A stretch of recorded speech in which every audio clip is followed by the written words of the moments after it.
Aritmeetiline jada on jada, mille iga liige võrdub eelneva liikme ja ühe jääva liidetava summaga. Kõigepealt, mis asi on jada? Jada on mingi seadupärast, põhimõtteliselt mingi loogika järgi ritta seatud arvud. Näiteks 1, 2, 3, 4, 5, 6 või näiteks 3, 3, 3, 3, 3, 3 või ka näiteks 1, 3, 5, 7 ja nii edasi. Ehk siis mingi loogika alusel ritta seatud arvud ja aritmeetiline jada on siis selline, mille iga liige võrdub eelneva liikme ja ühe jäädav liidetava summaga. Näiteks ütleme, et meil on arv 1 ja arv 1 on esimene liige. Ja nüüd aritmeetilises jadas me kogu aeg liidame sellele midagi, ehk siis nüüd teine liige näiteks on 1 plus 2. Nii, ehk siis 3. Ja siis kolmas liige on näiteks 3 plus 2, ehk siis 5. Või siis võib ka olla niimoodi, et esimene liige on 10. Ja siis teine liige on 10 plus 3, ehk siis 13. Ja siis peale seda võib olla 13 plus 3.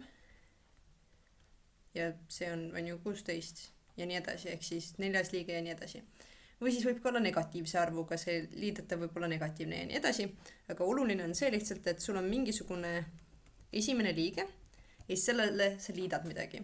Ehk siis kui me kirjutame nüüd jada üldliikme, siis kuidas me tema kirjutame on niimoodi, et meil on esimene liige A1 ja siis iga kord ja siis on mingisugune jääv liidetaja, mis talle kogu aeg liidetakse. Ehk siis kui me tahame seda matemaatiliselt kirjutada niimoodi, et iga kord ta läheb suuremaks natukene, siis kuidas me võime seda kirjutada niimoodi, et kui n on mitmes liige parasjagu on, siis me võime teha niimoodi, et n miinus 1 ja korrutada siis mingisuguse arvuga. Mida see tähendab siis? See on siis aritmeetilise jada üldliikme valem. Näiteks ütleme seda, et esimene liige on 1 ja ütleme, et see jääv liidetav, mis kogu aeg meile lisatakse, on 6.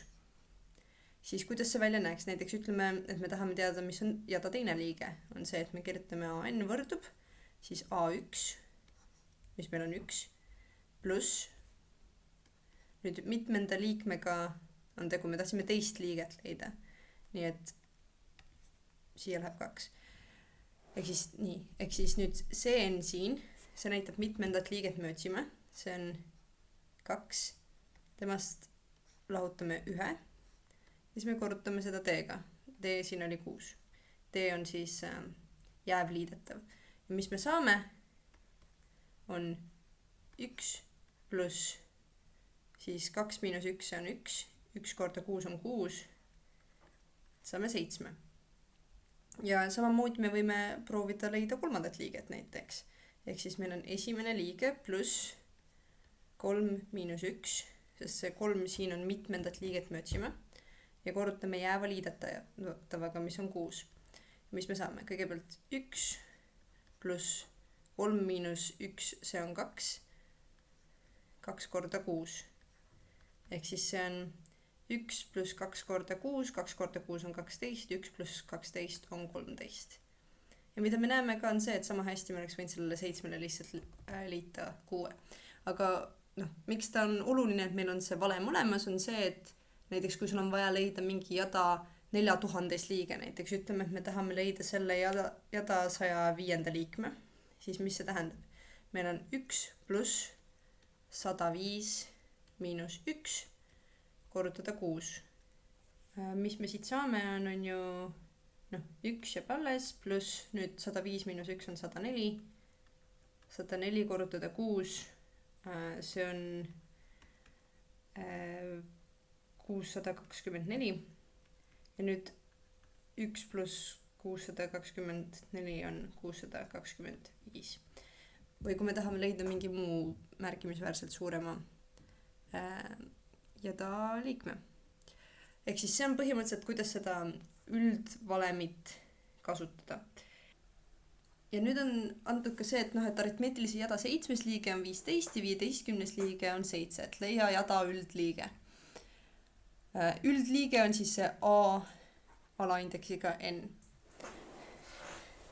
Me teame, et siis 7. liige on 15 ja 15. liige on 7. leia jada üldliige. Mida me siis saame teha, on põhimõtteliselt kohelda seda kui võrrandisüsteemi. Sest meil on tegelikult lihtsalt 2 osa sama informatsiooni. Ja ma nüüd kirjutan taas välja selle üldliikme valemi. Ja nüüd, mis ma saan teha? Ma saan mõelda, et see A7 on tegelikult ju sama, mis A1 lisatud ja siis 6 korda D lisatud talle. Sellepärast, et et kui meil on A1, ütleme, et näiteks meil on ju mingisugune liige number 1 ja on jada, kus see jääv liidetav nii-öelda on näiteks 2, siis et saada teist liiget, teine liige siis on ju 3, ehk siis ma liidan talle. Ehk siis mis mul teine liige on tegelikult on sama, mis A1 pluss D. Järelikult siis 3. liige on A3, on A1 pluss 2D ja nii edasi. Ehk siis samamoodi 7. liige järelikult on niimoodi, et on A1 pluss 6D. Ja sama asja ma saan teha selle A15-ga.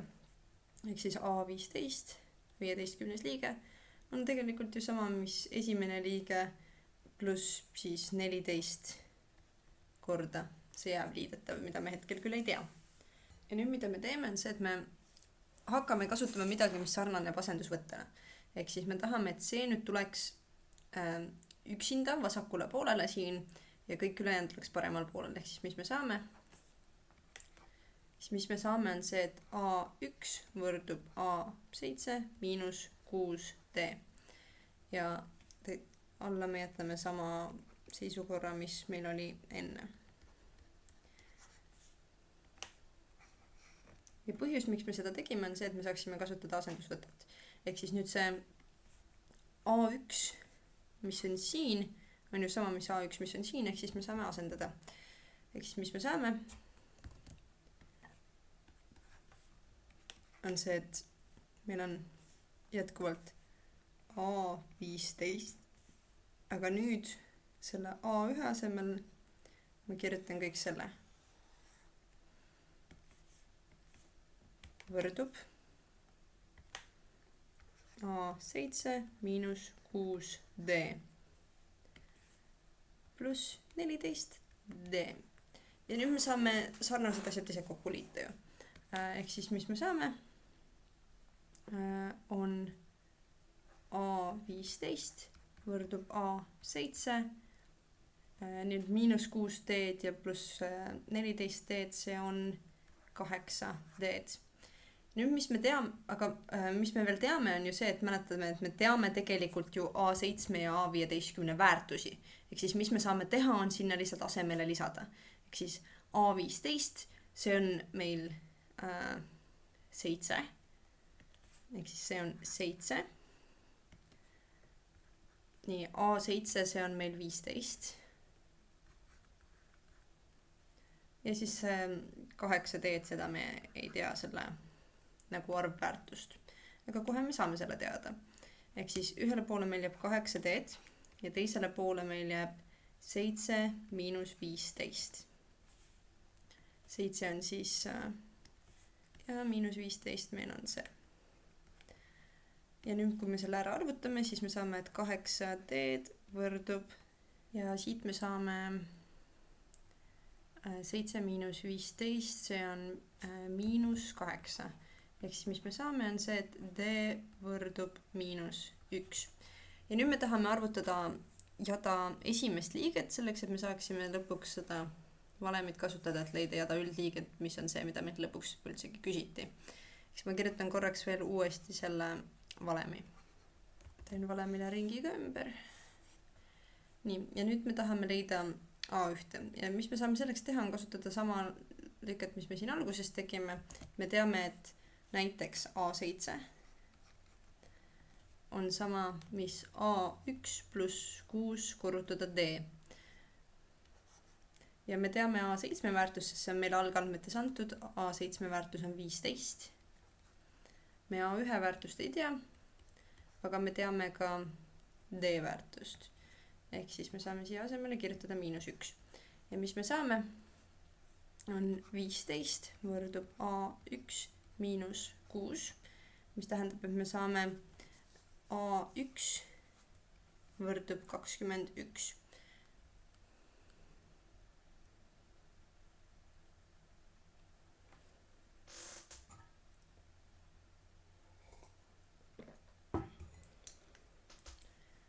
Nüüd, kui sa oled eriti tubli, siis sa teed kontrolli. Mina kontrolliks lihtsalt mõtlen selle peale, ehk siis meil on esimene liige on 21. Meil on teine liige, 3. liige, 4. liige, 5. liige, 6. liige ja 7. liige. 7. liige me teame, et on 15. Ja nüüd, kui ma lähen siit, et võtan ühe ära, sellepärast et D on 1, saan 20, saan 19, saan 18, 17, 16 ja jõuan, et A7 on tõepoolest 15. Ehk siis põhimõtteliselt ma saan öelda, et jah, see sobib, et see on õigesti tehtud, õigesti lahendatud. Ja nüüd kõige viimane asi, ehk siis see, mida meilt üldsegi küsiti kõige alguses, et leia see üldliikme valem. Ma nüüd kirjutan selle ja põhimõtteliselt ainus asi, mis ma nüüd teen, on asendan siia andmed. Me saime 21 siit, siis me saime n jääb siia alles, sellepärast et see võimaldab seda üldliiget üldse kasutada ja siis D, see on -1. Ehk siis see on siia kirjutada -1. Ma tegin kanalile Discordi lingi leiate video kirjeldusest või YouTube'i kanali kirjeldusest.